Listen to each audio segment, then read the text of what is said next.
Now, as we think about the year ahead and the decade ahead, we start with the realization that Greater Houston as a region is doing pretty well. Today, we are counted among the world's top metropolitan regions by most measures, whether it's job growth or population growth or short-term barometers like home sales or retail sales or the price of oil. We're all feeling a bit better. But we know we can't be satisfied or complacent. To continue to be the opportunity city, we need to grow our economy at a much more rapid rate and position our city even better for the future.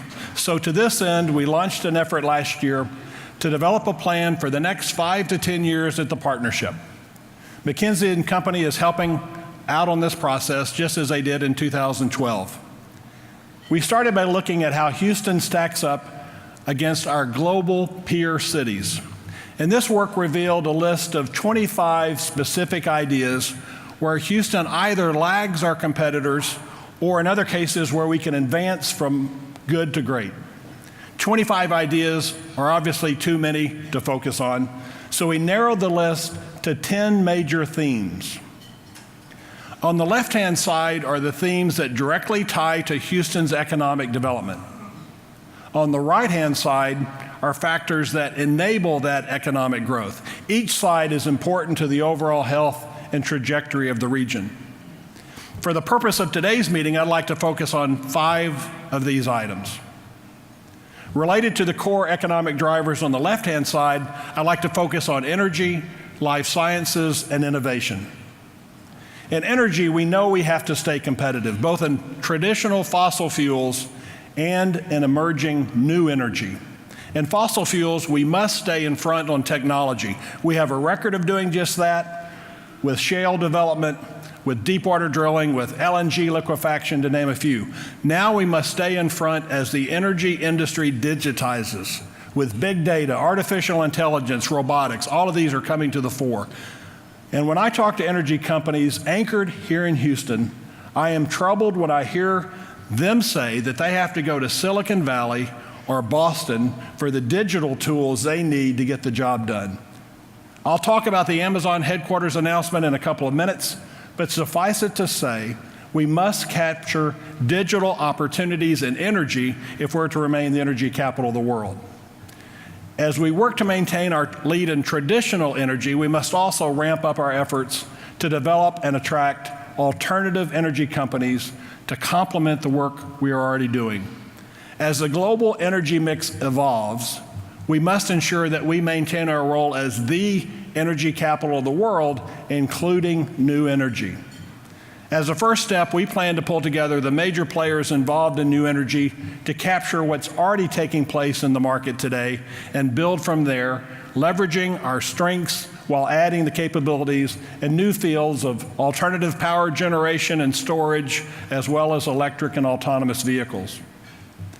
Another must for Houston is the area of life sciences, specifically the development of a robust commercial life science industry here in Houston.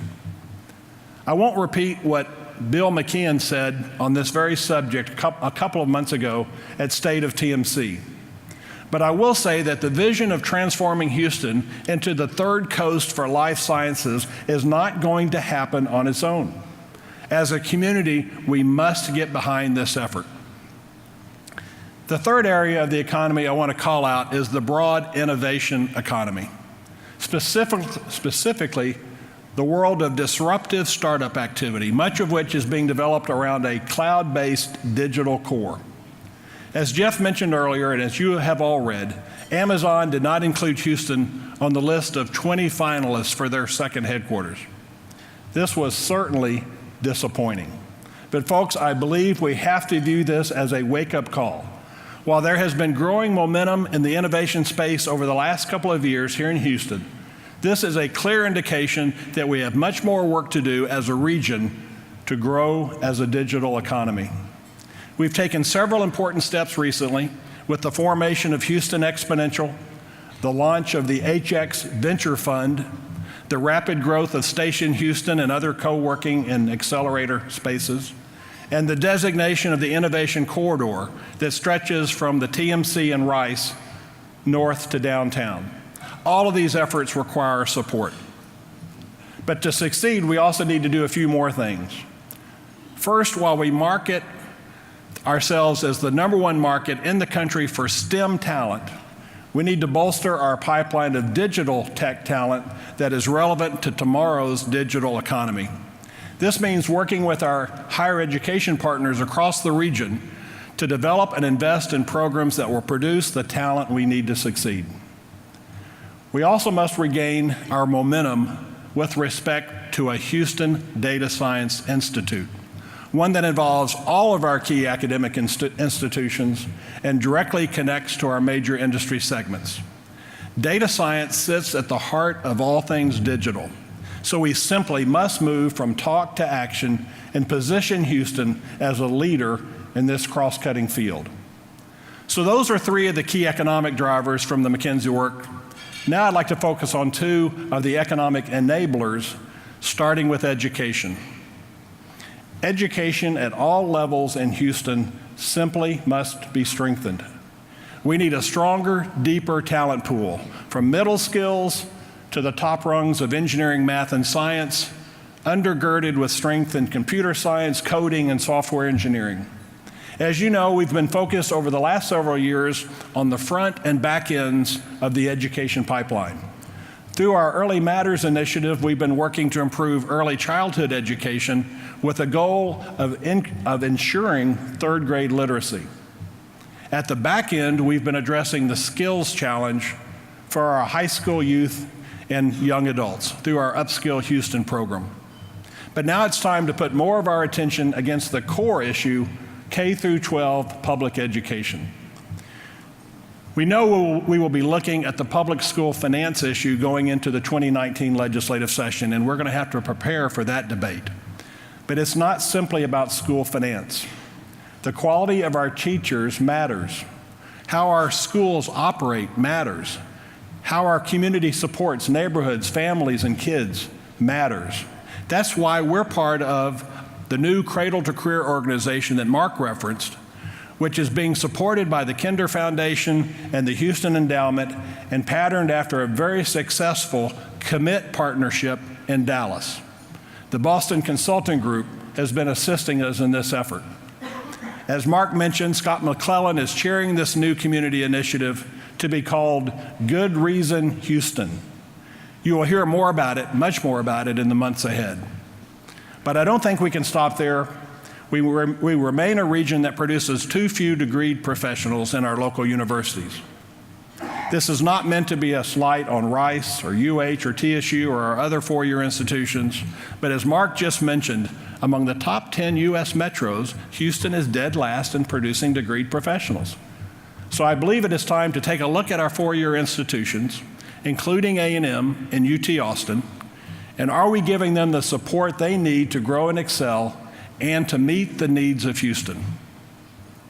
Now, with respect to infrastructure, the issue is pretty obvious. As Mark spoke to earlier, we must address the flood mitigation and storm surge issues. Businesses will not continue to come to Houston if their facilities and their employees are at risk.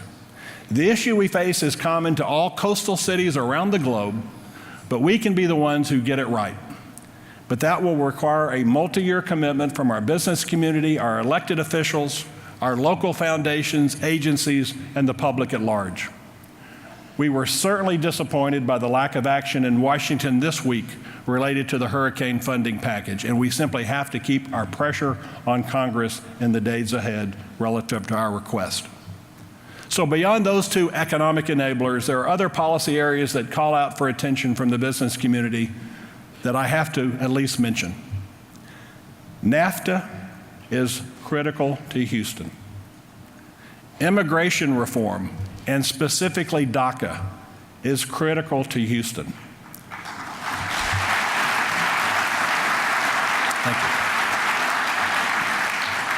you. Maintaining pro-growth policies in Austin and fending off legislation that would have the opposite effect is critical to Houston. And here locally, discussions over local taxes, spending priorities, even the issue of how best to govern in the unincorporated areas of Harris County. All of these are vital issues to Houston. So that's a lot. But back to Mark's point, how do we accomplish all of this? We need all of you engaged. Whether it's your involvement in our economic development work or your engagement in the public policy debate and political process, we need you.